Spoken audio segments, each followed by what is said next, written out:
The following discussion is not necessarily the views of all involved. The goal is to start open and honest discussion in the Christian worldview. Like all things, weigh what you hear with what you know, and join us.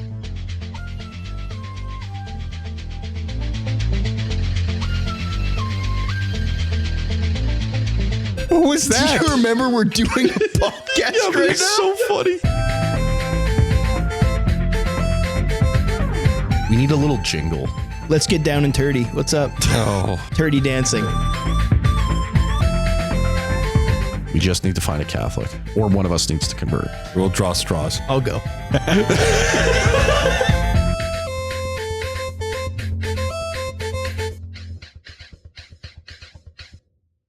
All right, I'd like to welcome everyone to the Second Rate Saints podcast. I'm one of your hosts here, Caleb. To my left is I'm Joel, and to my left, I am Joshua. To my left.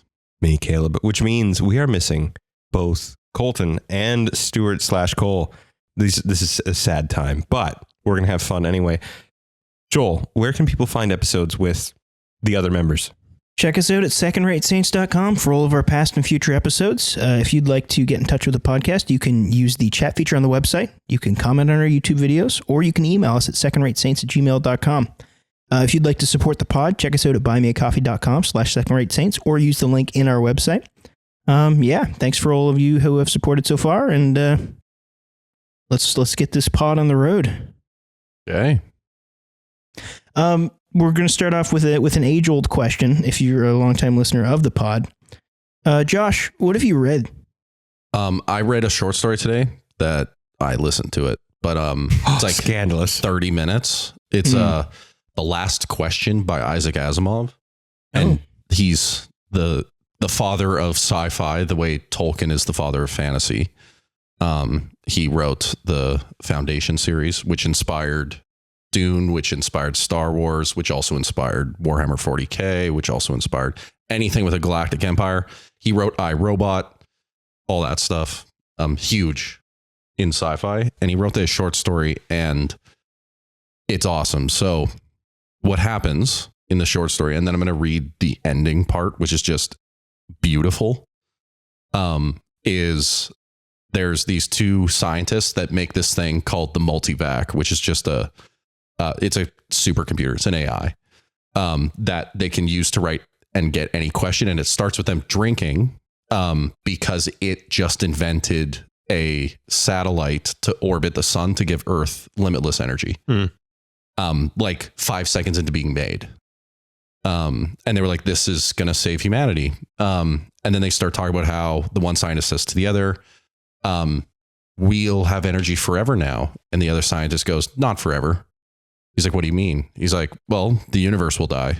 Mm-hmm. It'll run out. And he's like, we might be able to find a way to stop that. And so they ask Multivac, is there a way to stop entropy? And is there a way to turn it around or recreate stars? And Multivac said, insufficient data to give meaningful answer. And then it jumps into the future where humans are leaving Earth and going to another planet. And it's this husband and wife, they're talking with their kids and stuff like that. And they're like, yeah, we're going to move to this new planet. Humanity's going to move and we're going to be a space-faring species. And then one of the kids is like, and then what? Right. And then eventually the kid goes like, wait, the stars are going to die. And then they ask, Microvac, the upgraded version of Multivac. Well, can stars be restarted? Will entropy end? And the dad reads the question and goes, yep, he said it's possible. And they go to bed, and then it tells you what he reads, and it's insufficient data to give meaningful answer. And then it jumps to the future where the galaxy is 90% full. And there's a group that's in charge of finding a new galaxy for humanity to move into. But they've also made humans immortal, so they won't die. So they're going to go to another galaxy. But at the rate that they're growing, they're going to fill multiple galaxies within 100 years. And he's like, well, we're going to keep growing, but the universe isn't infinite. It was meaningfully infinite in the past, but it's not anymore. And he's like, and eventually humanity's going to die, even though they're immortal, because the universe is going to end. And then they ask Galactic Vac, what is there a way to stop entropy so that the universe doesn't die? And it, again, insufficient data for meaningful answer.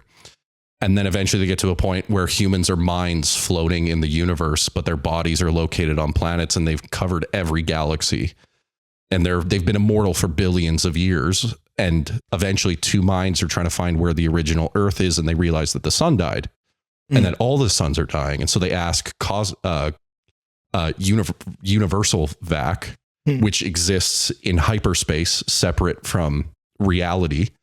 And they ask it, hey, is there a way to stop universe from dying? And it gives the same answer, insufficient data. And then eventually man asks cosmic vac, which is all of humanity in a singular intelligence. They all exist separately, but they've unified together. And it's like, hey, the last stars are dying. And this is what you read, where it says,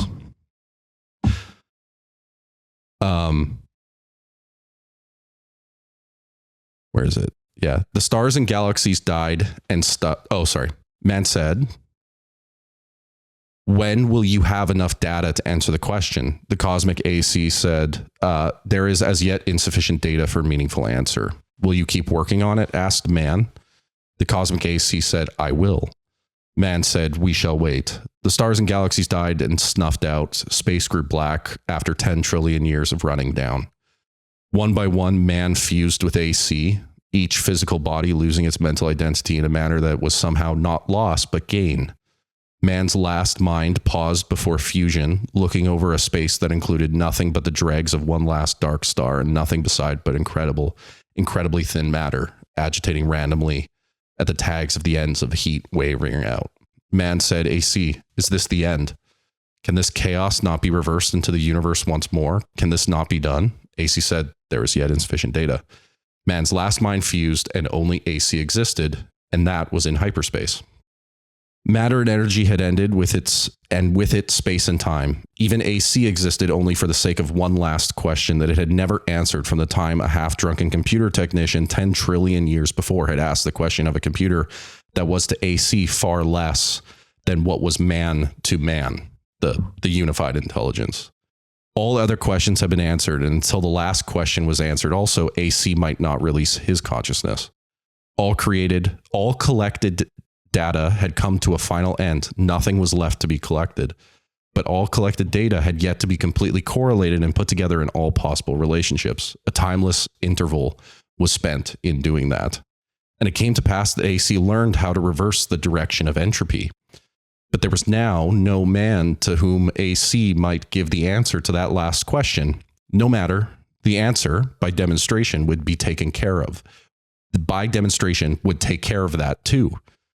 For another timeless interval, AC thought how best to do this. Certainly, carefully, AC organized the program. The consciousness of AC encompassed all that had once been the universe and brooded over what was now chaos. Step by step, it must be done. And AC said, let there be light. And there was light. Cool.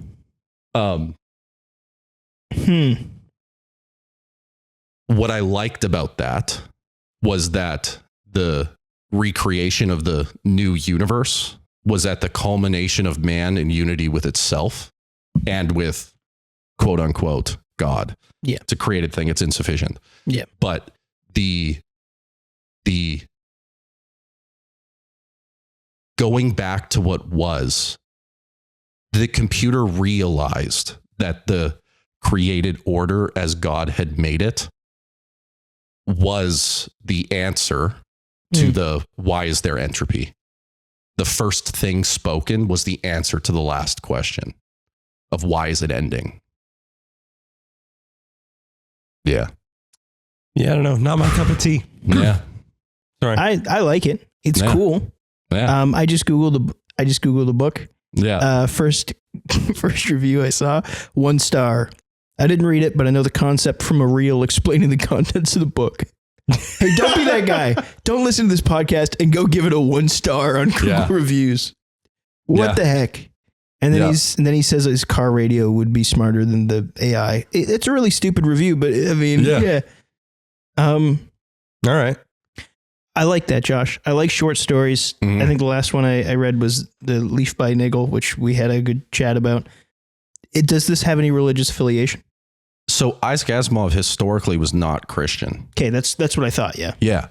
However, when writing his final book, he gets to a point where he starts adopting religious imagery in his writing. And so that's not a common theme throughout his other books? No. Like every once in a while there would be a reference, but that's because all English literature is going to make a reference to the Bible at some point. But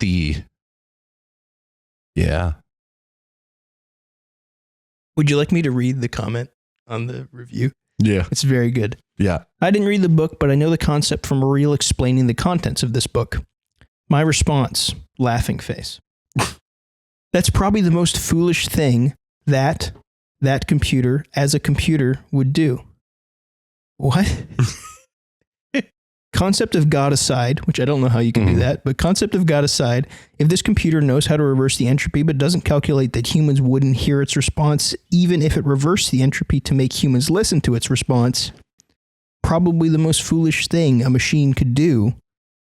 My radio car motor will do better than this computer. He's missing the point that He's missing a lot. He's missing the point that it makes humanity so that it can get the answer. No, he's got a radio car motor. You got a radio car motor will do better than this computer. Yeah. Concept of God aside, because God doesn't claim that he created the universe to make humans listen to its response about reversing the entropy. Okay, so this guy...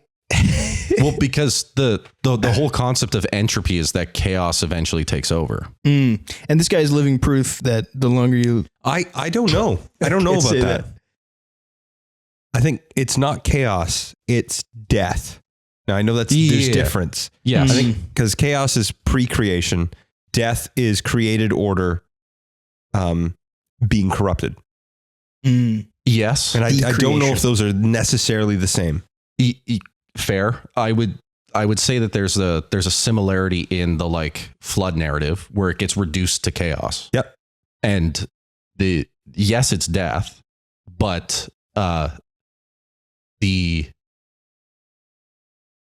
reduction of Earth to darkness, of creation to darkness, so that there's nothing left. Well, what we're doing is we're arguing over mythic terms. Of course. And that's fine. Yeah.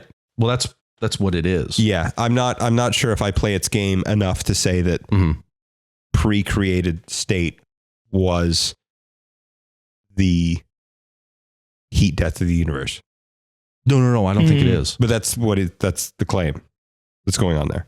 Well, no, because now there's at a point where time and matter have gone away. So there is nothing left. And so the thing, because it is a mind speaking the world into existence again, it is something from outside of reality, so to speak. Again, that doesn't work, but that is running a program that is setting the parameters again. And so it essentially out of nothing, only from what it knew about all of reality, starts it again. But again, it's from within itself, not. Yeah. Yeah, I don't know. I think you're way more negative on this book than you should be. Okay. That's where I'm at. I mean, it's a cool thought experiment. Well, no, because like, what is man's relation to God? I don't like it because I think it's like, that's kind of like how God made the earth. I think what it's interesting is that the computer, because it was made by humanity, recognized that the creation of the universe via God, that story, was the best answer. I like it when atheists at all deal with the heat death of the universe. So I appreciate that. Yeah. And And it's like, oh, after it's run everything, it's like, no, I need to do this carefully, step by step. And then it jumps into it. Because the whole time the computer, it only talks one other time about humanity. And it's just to keep repeating insufficient data to give meaningful answer. Yeah. Yeah. But that's our What Have You Read? Yeah. Yeah. That's I might actually give it a read.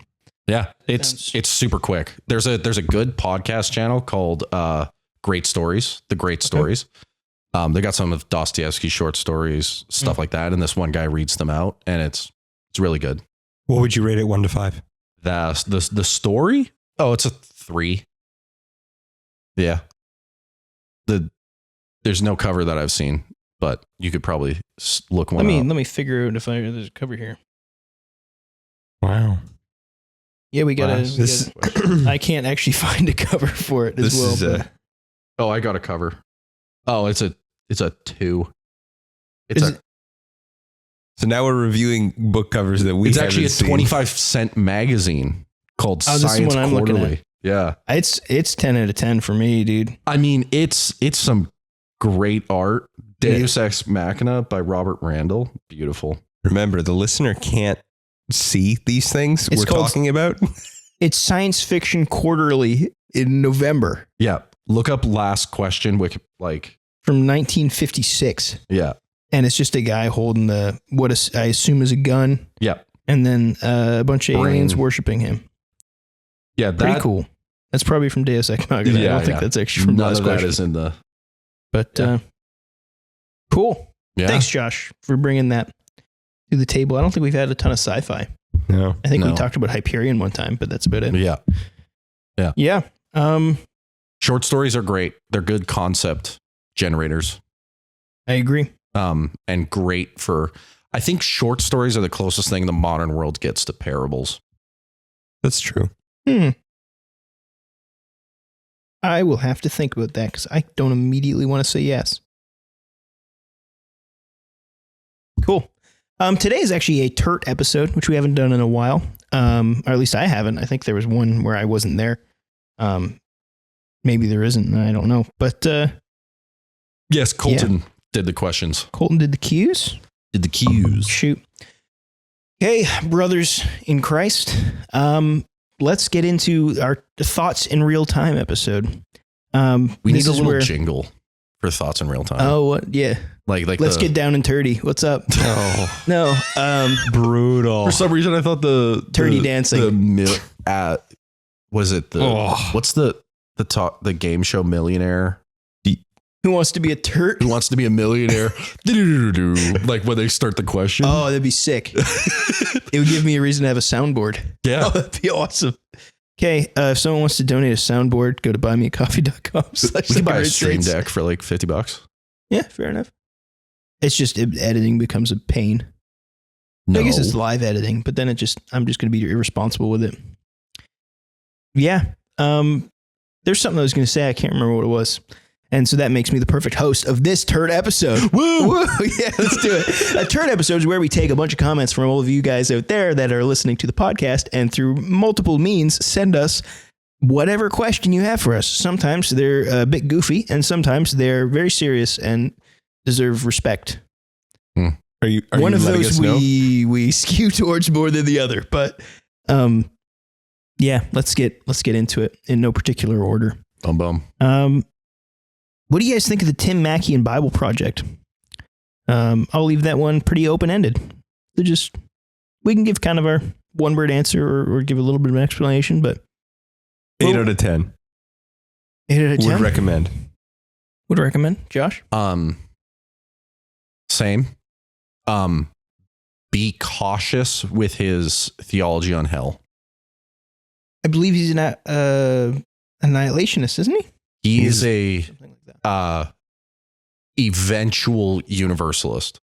I would second Josh's concern. Yes. Yeah, but he's got the best articulation of the theology that I've heard, and his claim for it is not unfounded. But yeah. So just know that's what you're getting into if you listen to him. Yeah. So but his stuff on other doctrines and other portions of the text is fantastic. Yeah. And his breakdowns, his YouTube breakdowns of like, what is God? What are angels and demons? Who is Abraham? The book of the Bible drawings are excellent. Yeah. Beautiful. If you need a Bible study and you want to hand out a document to somebody, it's like, here's what Ephesians says. Getting those printouts, like, beautiful. Also they do, sometimes like their podcast is great because it goes through like story by story, the Bible. They're in like Leviticus or Numbers right now. Yeah. But they're one great example, if you want to see, is when they break down the Proverbs, Ecclesiastes, and then Job, the 3 wisdom books. Beautiful. Okay. Nice. Because he does this thing where Proverbs is the black and white. If you live this way, you get these results. If you live this way, you get these results. And Ecclesiastes says, well, that's not always true. And Job is a story about a man who's lived the Proverbs life, but gotten the Ecclesiastes results and is asking why. And God's saying, in this, you have to be humble and trust me. And it's just a beautiful breakdown. Done. Yeah. Been a while since I listened to Bible Project. I should go. Yeah. Yeah, absolutely. We have another question. Same guy. Have you read much Tozer? He's often quoted in a line about theological studies making theologians, not saints. That's oddly applicable for you guys, I think. We say we're saints and we try and do theology. Yes. I just added that last Tozer's part. That's great. not him. Tozer was self-educated for the most part. I think for a good chunk. Tozer's fantastic. Knowledge of the Holy is great. God's pursuit of man, man's pursuit of God. Fantastic. I do think that his critique is somewhat founded. I don't remember if it's producing saints or if it's producing pastors, the original quote. For whatever reason in my mind, I thought it was Bible schools produce theologians, not pastors, and we need pastors. Which I think is true. And I appreciate it. I think he might be the one that did the whole, X amount of people in a field doesn't make you a football team, or X amount of dead people in a football field doesn't mean you're a football team. You have to be living. Oh yeah. And the whole, I think that was him. But yeah, it's been a while since I've read Tozer, but he's solid. He's generic evangelical, I would say, of an old generation. Very approachable to read. I don't think he was as anti-intellectual as he's sometimes posited, before. What I think he was don't get so lost in the intellectual field that you become just no good pastorally, no good in basically don't analyze the text so that you forget it's God's word. Yeah. The quote is, prying into them may make theologians, but it will never make saints. Okay, I found the larger version of the quote, which is fine. God will not hold us responsible to understand the mysteries of election, predestination, and divine sovereignty. The best and safest way to deal with these truths is to raise our eyes to God and our deepest reference say, O Lord, thou knowest. Those things belong to a deep and mysteriously profound of God's omniscience. Prying into them may make theologians, but it'll never make saints. So it's specifically against you, Josh. No, it's against everybody. Hey, no one else is talking about election and predestination, divine sovereignty. That's not true. Arminians are.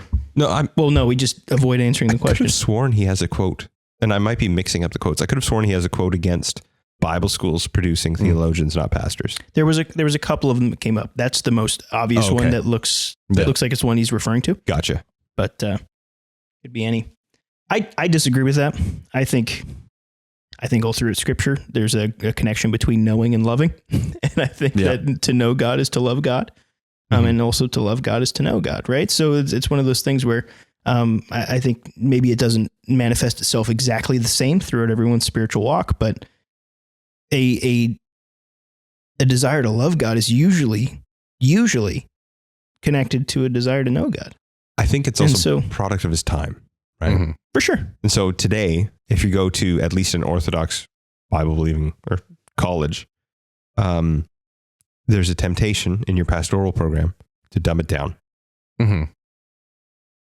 And I think in his day and age, you went to a seminary and you got like hot off the press, critical textual criticism and like the entire battle of the documentary hypothesis, and like everything's raging on. And it's like, okay, cool. But you need to go now to pastor some town in the middle of Timbuktu and feed them with the word of God. Meanwhile, you're like, I don't even know what sources are. Yeah. Bringing existential dread isn't going to help. Yeah. And so I think there may be a product of his time, like a pendulum swing, because Joel's comments there are correct. Yeah. To love God is to know God. Yeah. And there's a constant refrain in the Psalms and throughout the rest of the word on studying the law day and night, commands from God to do so. And there is there is a level in studying predestination, election, and sovereignty, which of course are mysterious. And we will not understand them, because to understand sovereignty completely would mean you would have to have understood God. Yeah. Because, or at least the universe, because he's managing everything. And that's more than, I don't even know everything about one topic, let alone the universe. Yeah. So. But then the question then becomes, you get so specific on one topic that now you're useless in all others. It's like, yes, that's also not helpful. Yeah. Yeah. Here's some feedback we've had on a couple of episodes. One of our Dort episodes, our most recent Dort episode. Great episode, guys. Don't have much else to say, except that I hope you guys wait until you get cameras to start/restart any wars. So I think he wants to see us fight it out. So we're working on it, buddy. I'll do my best. I'll do my best. Yeah. When we get cameras, the first thing we're going to do, just punch the other guy in the face. In an audio medium, that's not a relevant way to settle a dispute. But as soon as you have cameras, it kind of changes the game. I'm gonna call Colton a Pelagian and then punch him in the face live. It's church tradition, okay? Yeah. For our Christmas episode. I like the idea of WWE before TV. It's just audio. Yep. Can you imagine being on the radio and just hearing smack? Pretty sure that was a thing. Wasn't it in the Rocky movies? There was some guy listening on a radio. Yeah, the announcers, not the sound effects of the fight. Can you imagine two guys in a ring with just a road mic on his shirt? He's just going. That's good. Another comment on one of our Dort episodes. Thank you for taking the time to go through the canons of Dort in detail. I'm looking forward to the preservation of the saints section and the future episodes on the Lutheran/Arminian positions. One of the best things this group does is disagree well. Bravo, you guys. I've learned so much. We don't do that well. We disagree well on the pod. We disagree. Continue. No, let's talk about that, because there's a paragraph break. I just feel like I cut you off. Well, I appreciate that. Disagree. No, I do think we disagree well. I do think the civil conversation is a cornerstone of second-rate saints. Caleb does not look as enthused. No, about that take. You're right. I might be the worst offender out of this entire group about disagreeing. Not so well. It's an awful hot coffee pot that comes later in the station. Yeah, I think that was, if you go listen to our 100th episode and our earlier episodes, we talk a lot about us being people that disagree, but still loving talking about this stuff, being what generated the podcast. Yeah.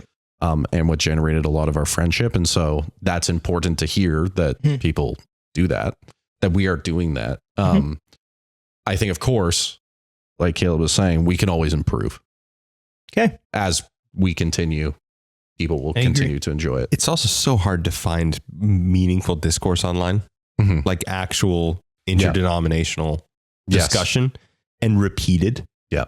It's very hard to find. We just need to find a Catholic, or one of us needs to convert. Okay. We'll draw straws. I'll go. Oh. I'll be a deep agent in Hey, the brother. Catholic Church. Yeah. I'll see you later. You did the sign of the cross on an audio only podcast as a joke. Yeah. It's good. Have I told you about my Christian boxing movie I want to make No. called Don't Cross Me? Oh, it's pretty good, dude. Okay, next part of the question. Anyways, I think that could be fun. Here's my 2 cents and a biased attempt at crafting a metaphor with the kids in the car for the dad and Calvinism. Mm-hmm. Mm-hmm. A father asks his son if he wants to have his car fixed. The son replies yes, but he's not sure how to fix it.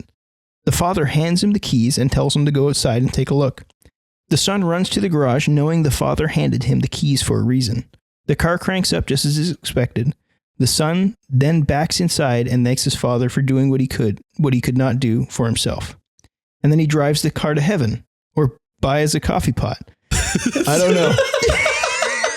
Let's not explain the coffee pot. So wild. Let's not explain. He's mocking us. I thought I was going to understand the metaphor by the end, but I think he's mocking us.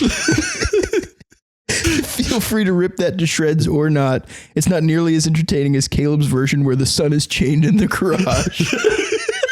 Okay, I missed that episode, I guess. Yeah. I don't remember you talking about someone being chained up in a garage. So this is the fountain tire analogy. The fountain tire analogy. This is another old one. The fountain tire analogy was also a little bit different, but Yeah. So fountain tire, how did it go? the fountain tire analogy was, if I worked at Fountain Tire at some point, am I an employee of Fountain Tire? No, that was not the analogy. That was the joke. Where Guys, it's like you guys had a soteriology analogy with fountain tire. This is Calvinism. We need to do. Oh, yes. Okay, it's still. Yeah. Oh, yes. Okay. So the fountain tire analogy was, if your dad doesn't need you to work on the car, Yes. right? It's all his tools, right? He won't work on the car unless you come and, hold the light. Not that he needs to hold the light, but you need to show up. Like, you need to be there, right? You may even not be helpful while the car is being fixed, but he will not work on the car unless you're there. Mm-hmm. The chained in the basement argument is, in Calvinism, God chains you to the basement because you're there. You're there, you cannot leave. And the advantage that analogy does have is we don't desire salvation. Do you understand what I'm saying? Yeah. Mhm. The weakness with Can that we make question. the analogy make more sense? You're No. in the trunk of the car. Can we still say No. the car is the means of salvation? No. You've been kidnapped. I'm No. not saying a car is the means of, I mean, in the analogy. No. The You've been means of kidnapped by salvation. someone you don't know. He fixes your car, Yeah. takes you to his house, and says, "You're my son now." No. No, he adopts you. He says, "Do you want to go for a drive?" You say yes. And then later on, you're like, "I don't think I want to." And he goes, "Too bad, you're already in the car." And he locks the doors. You're my son now. And then eventually that's you not get it either. Stockholm syndrome and you're okay Yeah, with it. this sucks. What if you get in the car and then before you leave, you get out? Because then you were never saved to begin with. You're never in the car to begin with. But you were in the car. If the car had left while you were in it, then you were fine. All analogies it's break down at it's some the point. kidnapper. He Not comes. this one. He goes to a parking lot to get someone. Yeah. Someone else gets in the car, goes, "Oh, sorry," gets out, and then he goes and kidnaps the person and No, takes we need them. to give them names because you No. three someones. I don't understand the interworkings Guys. of this. Thanks. Okay, for- next question. You know what? I'm fine with that. Moving on. Yeah. Okay. Let's go into. More importantly, if you worked at Fountain Tire, you're more Christian. Yes. Yeah. Wow. Do they have fountain tire in the States? If you leave Fountain Tire, are you retired? Whoa. Perpetual tire joke. This one's from our buddy Jacob. Well, I guess we're naming people on the podcast now. Hi, Jacob. His last name's here too, but I'm not going to say it on the internet. What are some tips you have for devotionals and daily prayer rules? prayer rules is an interesting term for me, but I get it. A rule of prayer stuff. Pray the moment you wake up instead of going to your phone. Pray right before you go to bed. And get the Book of Common Prayer or Seeking God's Face or Be Thou My Vision. And then you told me one time to always face Mecca as well. So that's awesome. Josh has good advice.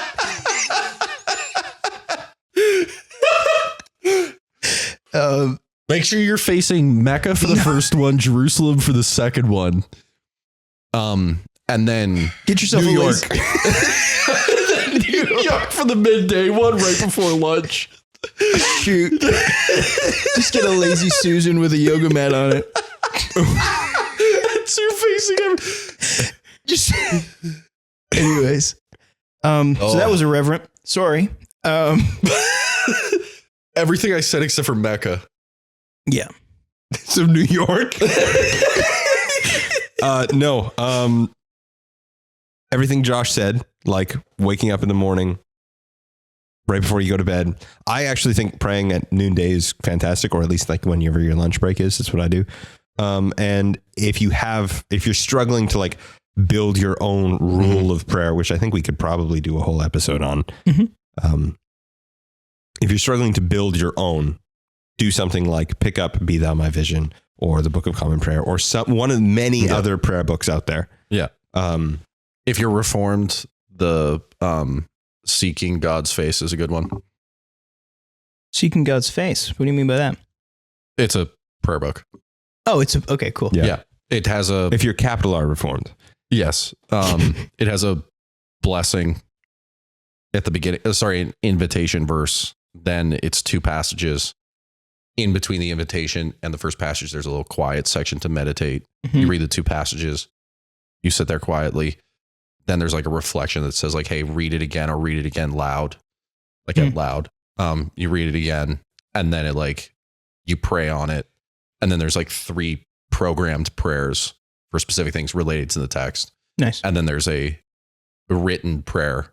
And then there's a blessing. Nice. Yeah. And then there's, again, like the Book of Common Prayer, there's a Lent section. There's a... And if you don't want to have something that's based in any particular tradition, go to Be Thou My Vision by Jonathan Gibson. Not a sponsor, but big podcast favorite. We did get an email once when we reviewed it, and he was like, yeah, it kind of just, it's a Trojan horse for the Book of Common Prayer. I think he's right. But anyway. Did we get an email with that? I didn't see that one. Oh. I think that is a correct critique. And yeah. But hey, if it's a Trojan horse for something great, then it's not that bad. But it's like, I want to... Victory is victory, my friend. If you say, I want a prayer life based on liturgy, and then you accidentally become Anglican, you were kind of asking for it. Yeah, that's true. You know what I'm saying? Like, yeah. Anyways, that's my uninformed take. Like it's like somebody looking for an infallible interpreter. Oh, I wound up in Rome. Wow. If only there was someone who claimed to know what the Bible said. Everyone does that. But only the Pope knows. If you're looking for a creator, you're going to find God. Halloween is celebrated by the majority of people in the West. Do you think it's demonic? Yeah, Josh. I'm going to put this sign on a party city. On a party city? Yeah, it's where they sell Halloween decor. Read the question again. Halloween is celebrated by the majority of people in the West. Do you think it's demonic? No. Next question. Next question. We've talked about this before, I think, at some point with the pentagram burger. If you remember that. If you're an OG, remember the pentagram burger, of how much authority does Satan actually have to possess your burger? That's badly explained, but hey, put it in the comments. Why do you think that the Halloween can be or should be celebrated by Christians, and why not? I get that it's a big community outreach thing, but is it truly beneficial? I would say there are countless times and examples in the Bible where God takes a pagan thing and makes it a Jewish or Christian thing. Halloween is not one of those things. It has many culturally, it has many pagan influences. Christianity doesn't. It has saintly origins. Yeah, it's kind of a reverse thing where, you know, All Hallows Eve was originally a Catholic feast. All Saints Day, which we should celebrate that. Come on, dress up as your favorite saint. That would be a sick thing to do. Absolutely. Just a bunch of Santa Clauses walking around. When you think about it like that, it's the first Christmas holiday. Yeah. I grew up in a colder part of Canada, so we did actually have some kids dress up as Santa for Halloween. So that was a whole thing. In central Canada, you'd wear your outfit underneath your winter clothes, your winter parka, and then you walk up to the door and you essentially just flash. Who are you? Open up your jacket. You're like, I'm Robin Hood today. Yeah, I'm a pirate. This is so cold. And you know, you got a skidoo jacket on. This has been a very relaxed TiRT episode. I'm sorry we haven't gotten into a ton of theology stuff, but it's okay. That's okay. Yeah. We want to, most of this is to interact with the fans. Absolutely. Halloween, yay or nay? Like Josh, do you do anything around Halloween? Celebratory or I'll go otherwise? to a Halloween party. I haven't dressed up in a while. You go naked? Sorry. No one comes to my door because I have a basement suite that's accessed through the backyard. You're doxing yourself right now. What's going on? There's a couple houses with backyard basements. Scares me a little bit. Plus, if the 3 fans we have show up in my backyard, then they get to meet one of the saints. So yeah. So yes, and then Caleb. Yes, I guess, but I don't actually do anything. Like I'm not. Theoretically, I would have a good time on Halloween if I got invited to Josh's parties. No. Josh we should have a staff Halloween party. Staff Halloween party. I don't. All Hallows Eve is fantastic. Yeah. I think if you're going to interact with the world on Halloween, you should be very tactful and mindful of what you're doing. Right. Don't engage. I think there is Halloween's become more and more fascinated by death and the demonic, just in imagery alone. Yeah. And I don't think Christians should necessarily engage in that. Yeah. And so just be wise and discernful. If the Spirit is convicting you about that, just don't. And if anybody goes, oh, why are you not doing it on Halloween? Then just be like, hey, I'm doing my best to follow my conscience. Yeah. Yeah. So for myself, I've never celebrated Halloween. So it feels weird to start. You know, it's one of those things where if it's not already ingrained in your tradition and it's actually not a cultural expectation for you, then why do it? You know, so that's my thing. All Saints Day. Tell me what I can do to celebrate that and I'll be there. But Halloween, haven't really. Have a feast at your local church. Yeah. Harvest Festival or whatever they call it. It's like, oh, okay, well, it's Halloween. I'll invite you to one of my parties. Cool. Are you cool, Josh? Dude, he's wearing his hat backwards underneath his headphones. He's cool. That's cool. That's Joe Rogan does that sometimes. So Joe Rogan's also bald. Wow, dude. 3 for 3. I wasn't going to say it. We can clip that. I'm sorry. No, it's funny, dude. This one's from oh man. Sorry, I'm stretching. What was that? Do you remember we're doing a podcast right now? Yeah, but it's so funny. I was stretching. Sorry. Okay. Cool, dude. Next question. Wow. We did another TiRT one time, and this was the comment. Hey, that was my comment, this person said. So again, a reminder, send in your comments and they'll show up on a TiRT. That was one of the first podcasts I actually watched. It was in reference to the Young Earth creation stuff. Okay. When we talked about, we did our Genesis series. Since then, I watched your Genesis series. Those were great. I come from a very young Earth creation background, and those are very helpful in settling much of my anxiety on the topic. So that's the end of the question. But my thought when reading it was like, oh yeah, no, they're totally wrong. Young Earth creation. Is this the best they got? Yeah. That's good. Oh, I understand your critique now. Yeah, It's like if he listened and went, "Oh, this is the best they have." No, I'm fine. here's the thing. He suffered through that audio.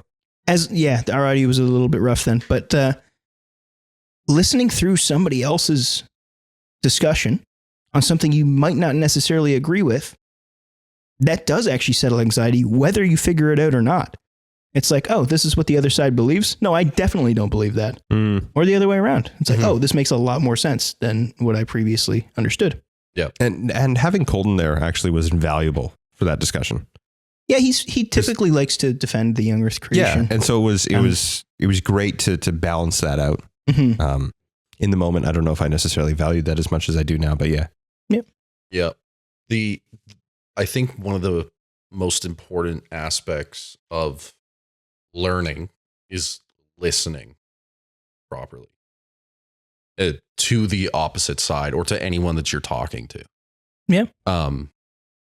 Jordan Peterson in one of the 12 rules says, treat everyone as if they know something you don't. Yeah. Yeah. And I think that that's extremely important for learning because if you just assume that somebody with an opposite opinion of you is wrong, then there's an issue there because you don't know what they know. It's locked inside their head and it's only beneficial to you to hear it.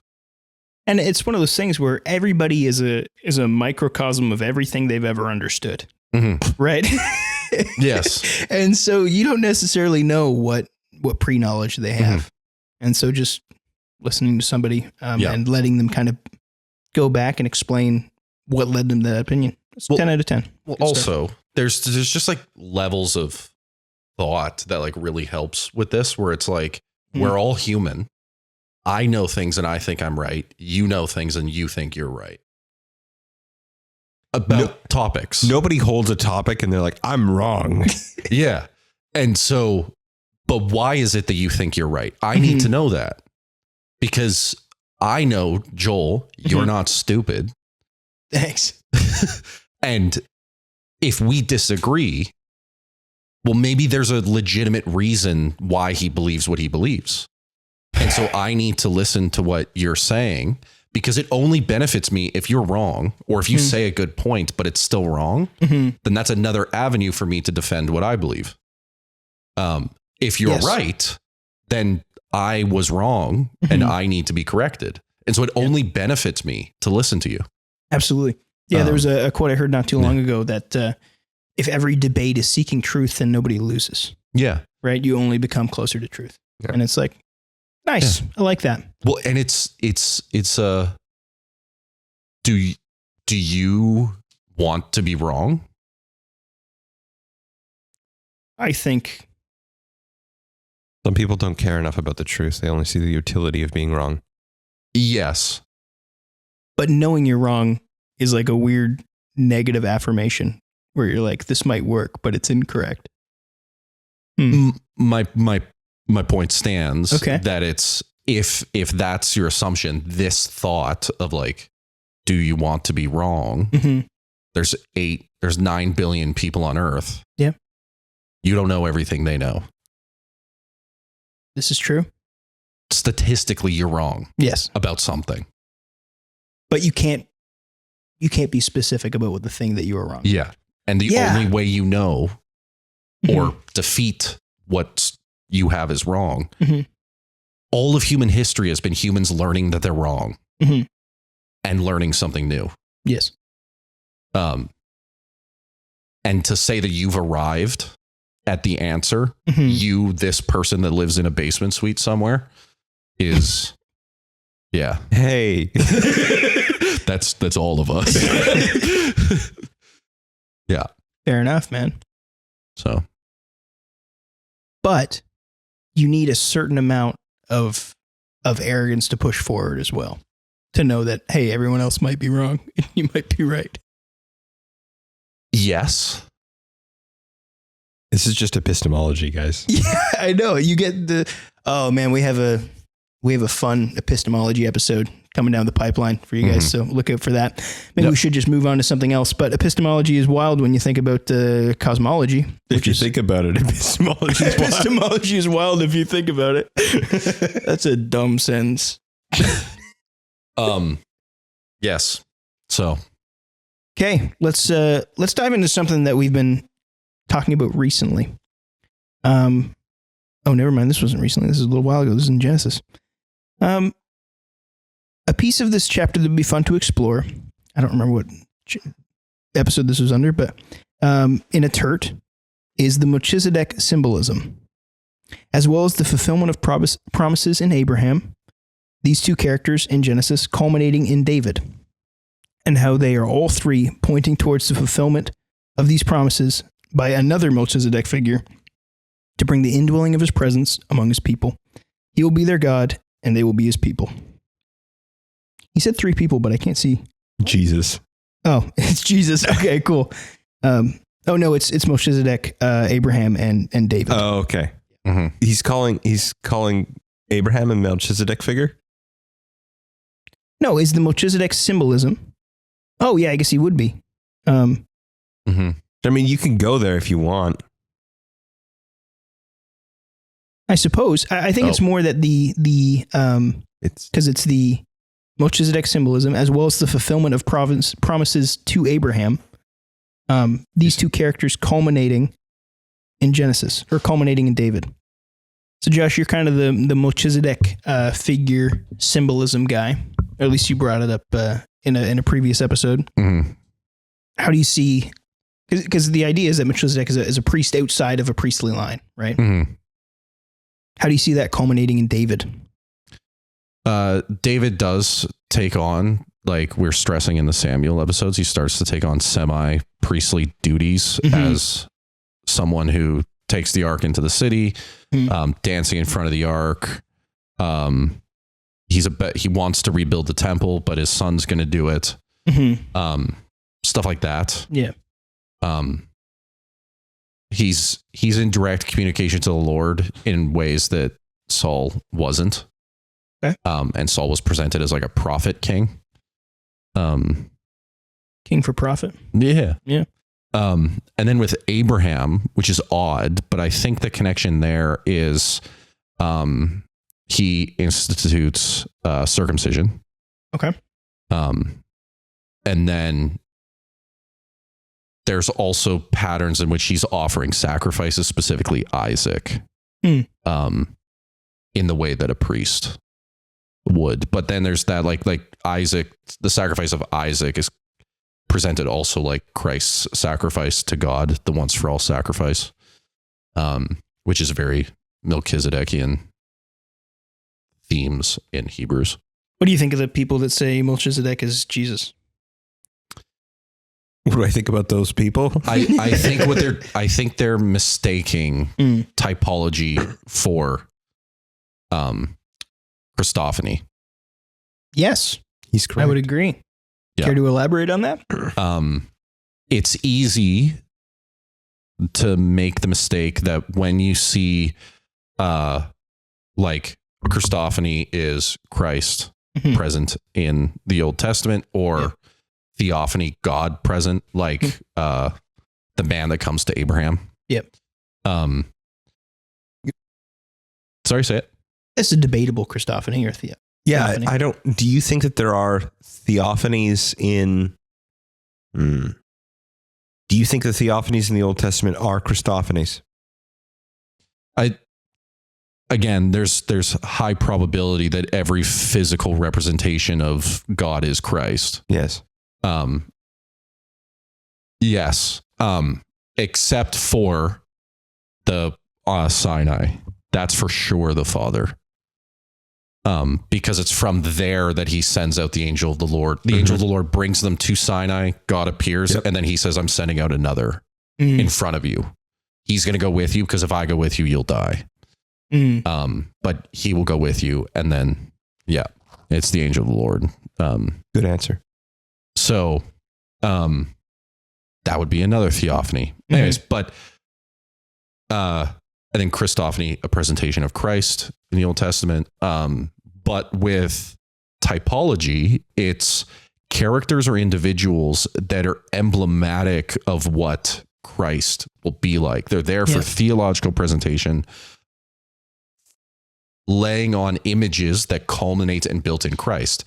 Hence why you've got Melchizedek, then David, then Christ. You've got this continuation of this character.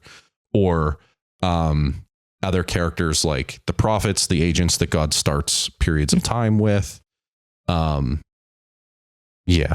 Samuel, nice. Stuff like that. And it's easy to mistake those specifically with mysterious characters like Melchizedek, where he's just this priest from Salem. Yeah. Pre-Jerusalem, Jerusalem. Yep. That's known as the King of Righteousness. He's a priest king. And it's like, there's some like big, heavy hitting theological presentation. But what's in... Yeah. Cool. I don't know what to do with Melchizedek. You are... I think he's just a guy. If you're going to make an actual claim of, is he someone else in the Bible? 6-day creationists, if they're right, there is a strong argument that it's Shem. Okay. Because he would, if the ages are accurate, he would still be alive. I've not heard that. Yeah. That's fascinating. So if I have to become a young earth creationist just to make Melchizedek cooler, oh man. But then again, he's still playing the typological role. Yes. So if 6-day creationists are correct, just a short walk down from Ararat. Shem is the ruler of Ham, the cursed one. He rules Canaan, which is his descendants. And so it's satisfying the prophetic passage in Noah as well, in Genesis. And he, of course, would go to Abraham because, this other guy from across the desert is worshiping the same God as me. And that's interesting. That is interesting. Yeah. So there's some really fun things going on there if it is literal. It's cool. So. That gives me something to think about. Okay, cool. We might have to revisit Melchizedek at a later date. Yeah. That's kind of it for us. We had some more questions, but we're going to actually line them up for another TiRT, a special TiRT that'll be coming up in the future. Are we good to start closing this out? I think so. This might be a bit of a shorter episode. I'm not quite sure, but feels like it might be. You had did we want to talk about your interaction online to end this off? Because you asked to bring it up. No, I was joking. But we could. I think I might just give up social media entirely. I'm outside of second-rate Saints things because I'm... it's not doing well. It's not doing well. Online discourse is at an all-time low. Okay, guys, let's get out of here. We're leading the exodus out of social media platforms. No, we're starting good conversations. Sorry, never mind. We're gonna burn heretics on the internet. No, that's it. It just, I've had a couple of bad interactions online, trying to get some decent conversation started, and sometimes just being like, "Hey, admins, can we get this guy out of here? He's being mean to Mary," and that's something that actually happened.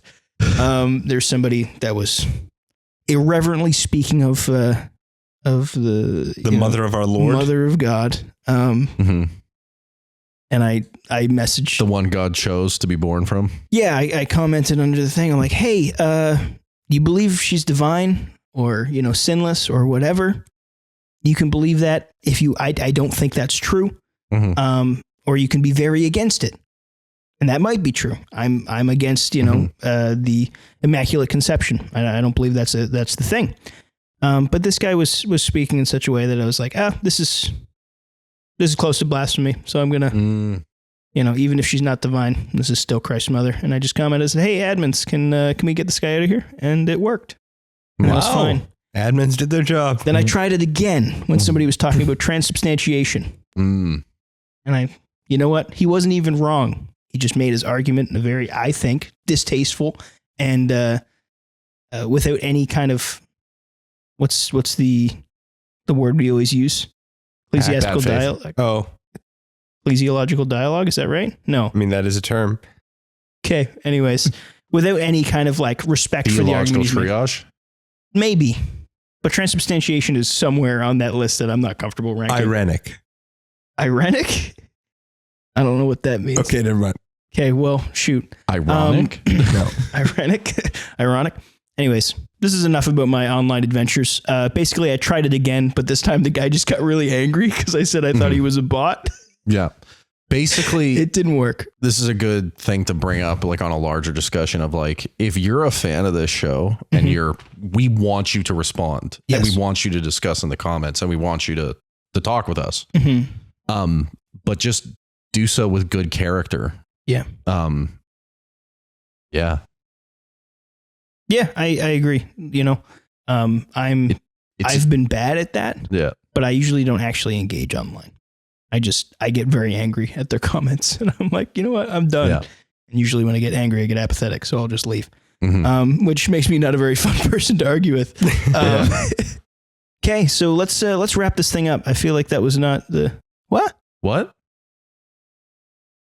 We're not going to wrap it up. I guess. I don't know, guys. I've been quiet. I was just messing around. Oh, okay, cool. Sorry. If you'd like to get in touch with anyone here, check us out at secondratesaints.com. Use the chat feature on our website or email us at secondраtesaints@gmail.com. If you'd like to support the podcast, check us out at buymeacoffee.com/secondраtesaints. Thank you for your support so far, and thanks for listening this far. Let's just say, and this is a little bit of a teaser for those who have listened this far, we have a lot of very exciting things coming up. We have some cool episode ideas, as well as some cool people that are going to be on the pod. I know we had Pastor Brian on recently, but it's going to get cool. Going to get good. I'm excited. Nothing to say on that, Caleb? No. I don't know. I'm really excited he about was excited earlier. I don't know what to tell you guys. I am excited. Sorry, I had something in my throat. I'm excited about our epistemology related thing Cool. that's Yeah. coming. I'm very Yes. excited about that, but I don't know how to share Just my don't know how to excitement express online. myself. Yeah. Cool. Well, we love you all. This has been Second Rate Saints with Caleb. Okay. And Josh, And Josh. No. get off your phone, Josh. No. Wow. I'm not signing off. You guys can leave. We're just going to stay. Yeah, I'll keep it rolling. I need to take the equipment with me, guys. You're going to have to take me with you too. Turtle Recall. That's a good one. Which one? The The one first. with Arnold the first Schwarzenegger one.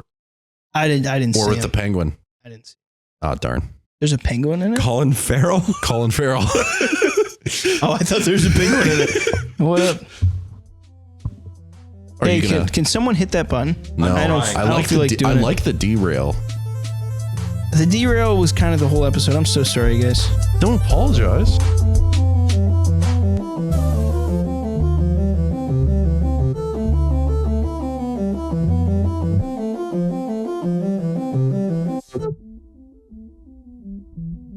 Not true. I didn't have a single white girl song in my playlist.